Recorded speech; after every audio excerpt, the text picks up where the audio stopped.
Hi everyone, I'm Amrita and welcome to my Shine On series of videos where I shine on or highlight a particular aspect of food and nutrition. And today's video is a shine on resistant starch.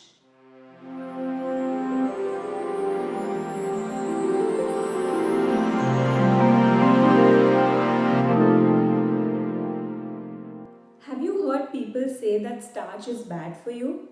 If I had a rupee for every time I heard that, I'd probably be richer than. The most common complaints against starch are that it causes weight gain, it worsens diabetes, etc. etc.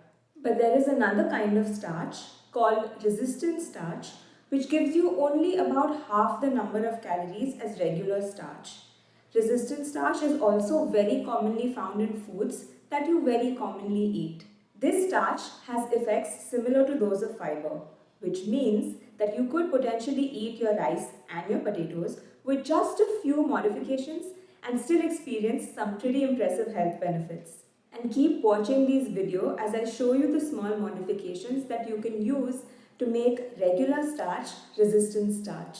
So when you eat starchy food, some of it gets digested in your small intestine, but not all of it. Some starch is resistant to digestion, hence the name resistant starch, and it moves into your large intestine to get fermented by your gut bacteria in much the same way that fiber is. And by the way, this nutrient can also have some of the weight managing and blood sugar managing qualities that fiber has. Now, some foods like oats, dal, beans, and raw bananas naturally have resistant starch in them. Other foods like potatoes, rice, and pasta, you can actually increase the resistant starch content in them based on how you cook them. The trick for all three is to cook them and cool them before eating. For example, boiling potatoes and rice at night and then consuming the next day. The cooling process converts some of this starch to resistant starch. Same deal with pasta. The important thing to remember is not to recook and not to reheat these foods.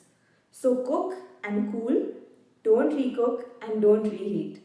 This modified food could have a significant impact on health parameters like inflammation and insulin resistance.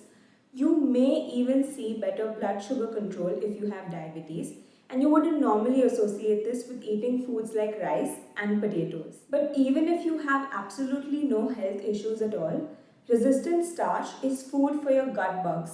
And if your gut is happy and healthy, so will you be. That's all for today.